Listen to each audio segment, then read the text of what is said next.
First, start off by thanking our legislators, members of my administration, and advocates from around Arkansas and from around the country for joining us here today. Today is our last day of fiscal session. Can't say I'm sad. I'm sure nobody else is either. Yeah, pause for that. And I'm proud to say that with our partners in the legislature, we continue to advance our promises to the people of Arkansas. Chief among them is slowing the growth of government. This year's budget grows spending by only 1.76%. That's far below the 3% we've averaged in years past and only half the current rate of inflation, showing a real cost of savings for the people of Arkansas.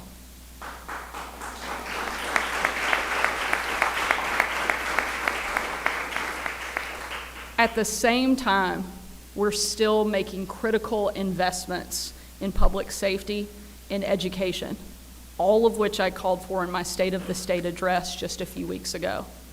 We'll put more state troopers on our roads, making sure we provide them with the resources and training they need to keep our communities safe and secure. Grant education freedom to more families than ever in Arkansas history, and pay for the highest starting teacher salaries anywhere in the nation.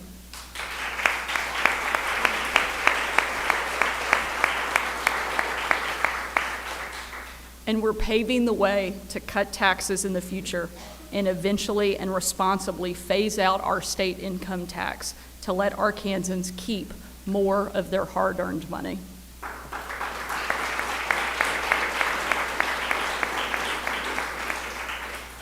We also continued to shut down Chinese Communist Party influence in our state and reestablished local control over crypto mining facilities and crack down on bad actors.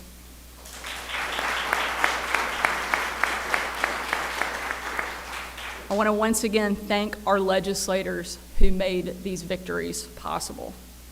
But as proud as I am to celebrate these important wins, like most Arkansans are, frankly, I'm appalled at what is coming out of Washington.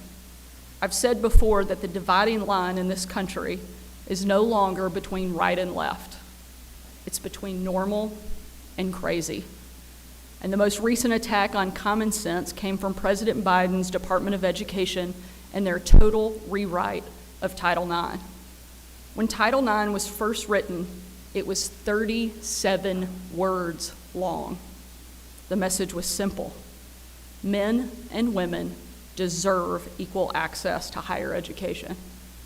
In the 52 years since, there have been several beneficial additions, guaranteeing equal access to college athletics, establishing due process for harassment cases, and so on.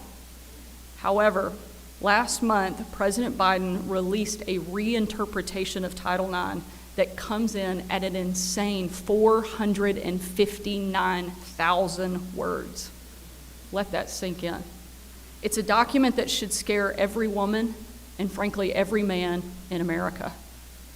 Title IX was created to protect women, but Biden's Title IX attempts to erase women completely. According to the rule, sex is no longer based on the commonly understood biological differences between men and women. It's based on how a person feels or their gender identity. To put it another way, Biden thinks anybody can be a woman just because they say so.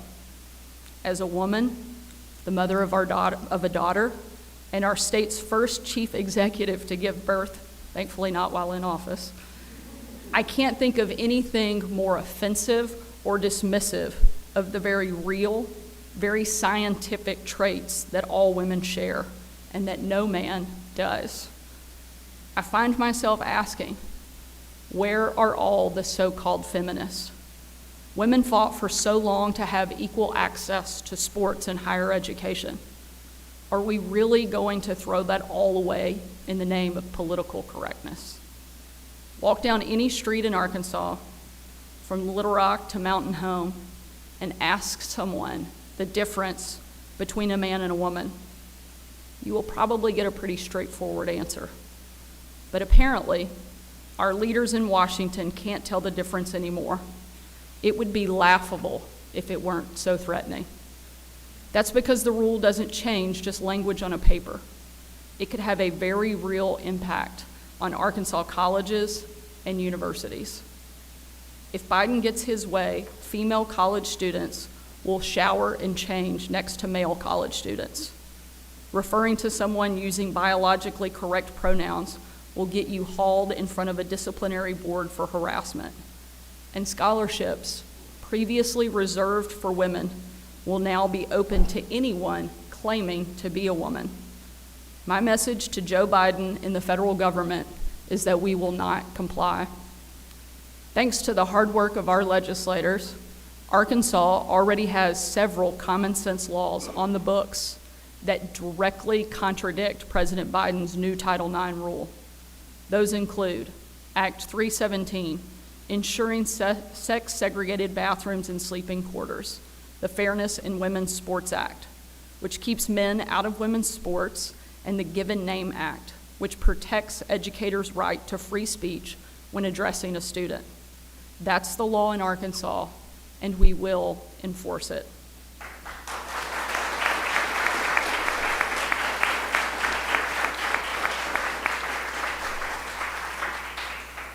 In a moment, I'll sign an executive order reiterating our laws and instructing our educational institutions and the Arkansas Department of Education to follow them. And if President Biden threatens our state with loss of educational funding because we refuse to go along with his election year pandering, Arkansas will take the federal government to court. That's because this issue goes far beyond a single locker room or a missed scholarship. The truth is important. Biology is important. The differences between men and women are important. Title IX was created because of those fundamental truths, and for half a century has allowed women and girls to access colleges, sports, and scholarships that were previously unavailable. We won't let Biden threaten that, and we certainly will not let him erase our existence as women. Across the country, young women and girls are showing all of us how to be brave. They are leading this fight, and I'm happy to join them in standing up against the left's war on women. In West Virginia, 5 middle school girls were just banned from school sports when they refused to compete against a boy. Here in Arkansas, track athlete Ainsley Erzin joined a lawsuit against the NCAA to uphold fairness in women's sports. It is absurd that in America, we have adults like President Biden who are more afraid of their radical base than these young women.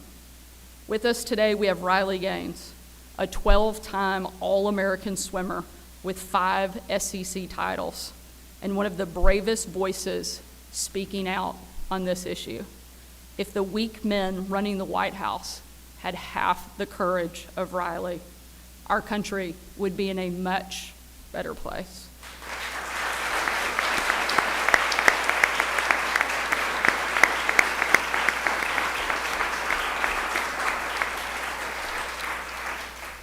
Despite the fact she swam for the wrong team, I love Riley. I love her voice. I'm going to turn it over to her to speak for a few moments, and then I'll come back up, take questions, and sign the executive order. Thank you for being here today.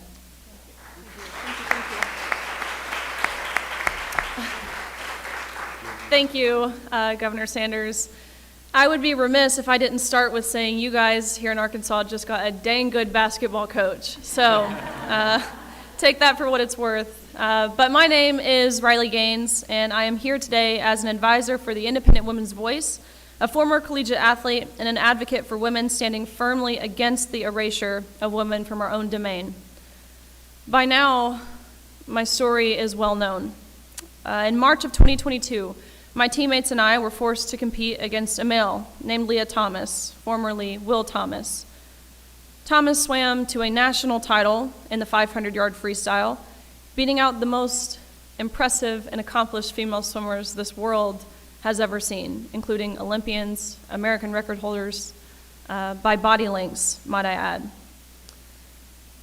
Thomas and I raced in the 200 freestyle at this national championships, which ultimately resulted in a tie meaning, of course, we went the exact same time down to the 100th of a second.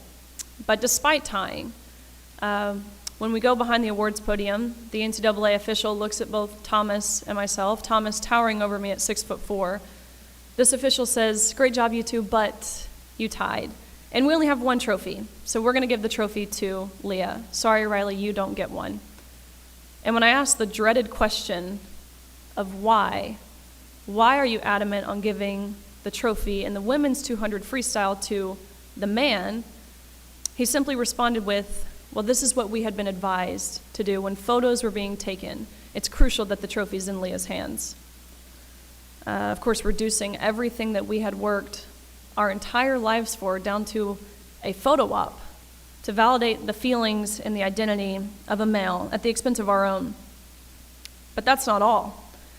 In addition to being forced to give up our awards and our titles and our podium spots and our opportunities, we were also forced to share a locker room with Thomas. Again, a 6'4", 22-year-old man, fully intact and fully exposing himself, inches away from where we were simultaneously fully undressed. And let me be very clear here. We were not forewarned of this arrangement. We did not give our consent, and no one asked for our consent. Not so long ago, a decision by a university to allow such discriminatory behavior would have been understood as an obvious violation of Title IX, the federal civil rights law that prohibits discrimination on the basis of sex in education, including college athletics. But now the Biden administration is attempting to rewrite Title IX, flipping the statute entirely on its head. Rather than protect female students, the Biden administration recently released an administrative rule that allows the discriminatory conduct female swimmers faced in 2022. Actually, it not only allows this discrimination, it compels it, it endorses it. More specifically, the new rule forces schools to let males replace women, to take our opportunities and our scholarships, and enter our private spaces, including locker rooms and bathrooms. It encourages schools to gaslight and emotionally blackmail women who do not consent to these violations, and to compel speech and punish students who express certain political viewpoints. Under this unconstitutional rule, a child's refusal to use preferred pronouns is grounds for sexual harassment. How Orwellian is that? Thankfully, we do have some tremendous leaders in our country, and today we have seen that on full display. Governor Huckabee Sanders is taking decisive action to protect Title IX, prevent unjust sex discrimination, save women's sports, and protect our privacy. You guys are lucky to have such a fierce leader in Arkansas because, believe it or not, only a handful of states actually define sex-based words like woman in law, even define sex as it stands. But today, Governor Sarah Huckabee Sanders will make history as the first female governor to enshrine in law definitions of sex that are based on science and common sense. In resisting President Biden's unlawful and discriminatory actions and signing this executive order inspired by the Independent Women's Voices Women's Bill of Rights, Governor Huckabee Sanders has proven herself a true champion of women. Thank you, Governor. Your leadership is why I wake up every day and continue to fight so hard for the right of every woman and the right to equal opportunity and access to single-sex spaces. I sincerely hope that your leadership will serve as an example and encourage other governors to also resist this illegal attempt to replace and erase women. Thank you.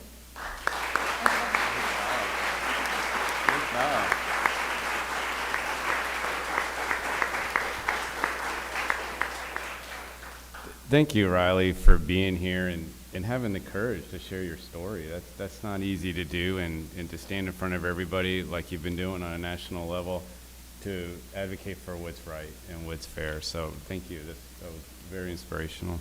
And also thank you, Governor Sanders, for getting ready to sign an executive order to protect the rights of Arkansans granted by existing state law. Arkansans know what's best for Arkansas, not D.C. The department here fully believes that all students, no matter their background, ideology, opinions, or views, should be treated fairly and have access to a quality education. But those rights should not come at the expense of the safety, fairness, and rights of others.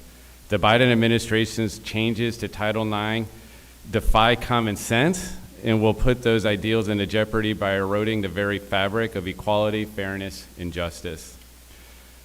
When the U.S. Department of Education released its interpretation of Title IX, calling it a rule, our agency immediately began receiving inquiries from students, parents, and educators about how these concerning changes would impact the long-standing successful programs established in our state. We're thankful to Governor Sanders for putting a very clear and concise executive order that we're getting ready to sign into law. And it lets everyone know that we will not ignore Arkansas law. We will not let Washington undermine or erode our existing state laws, such as the Fairness of Women's Sports Act and the Give and Name Act. Despite attempts by the federal government to distract us from what's important and disrupt our efforts to keep students safe while protecting their privacy, we will continue to focus on these efforts and ensure that all students have access to a high-quality education, improving student achievement, and preparing students for life.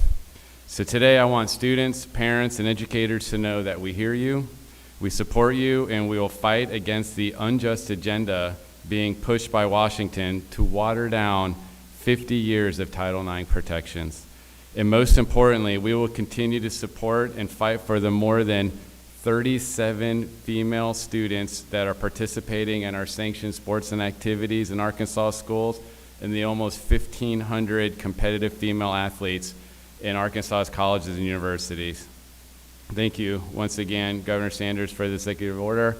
I look forward to sharing with schools and educational institutions guidance on how to maintain the rights of Arkansans and continuing to support current Arkansas law.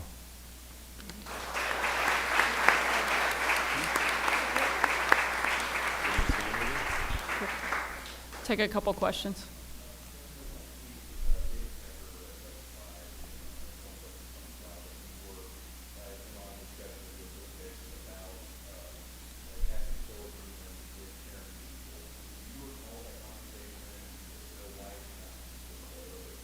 As exactly what I would expect. We talk about one of the biggest issues facing our state, our country, focusing on protecting our students here in Arkansas. And you want to focus on the left's war against President Trump and the way that they are interfering in our election and trying to use the courts to do so. I've commented on that extensively in the past. I'm not going to do so again today. Andrew, I've answered your question. I don't have anything else to add.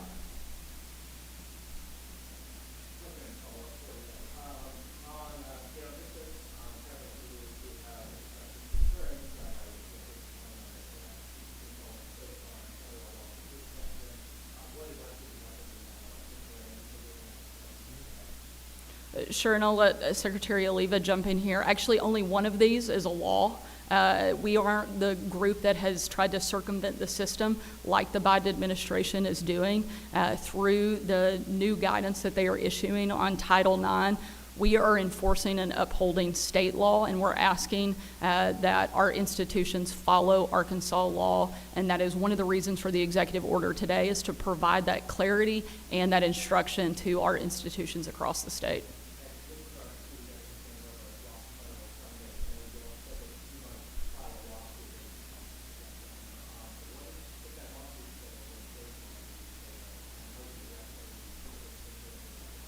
I don't have any doubt that Arkansas would succeed in a lawsuit fighting back against the federal government when it came to this issue. We are very clear on this and have every confidence in our Attorney General and the team that would represent the state, and we have no concerns to think that we wouldn't be able to win in court.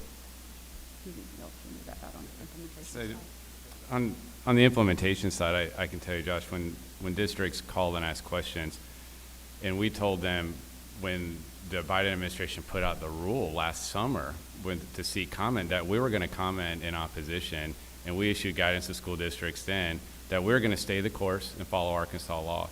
School districts were relieved, and we're going to have follow-up conversations even as early today with our athletic association, our school board association, our administrative association, to tell them once again, stay the course. And our school districts, once again, will be relieved because they believe in the policies and procedures that we have in place, and they look forward to continuing implementing them with fidelity. Sure.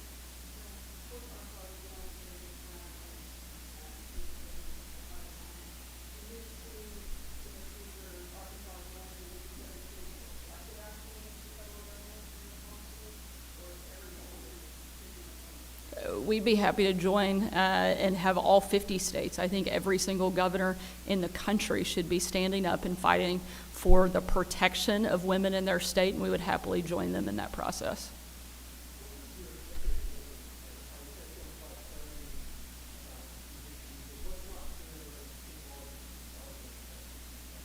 Reinstating that we are going to continue to implement and uphold state law, and again, providing the clarity that we expect our institutions to follow the laws that our legislature has passed and that have been signed into by either myself or governors prior to me. All right, thanks. We will, at this time, sign the executive order. Thank you so much for being here.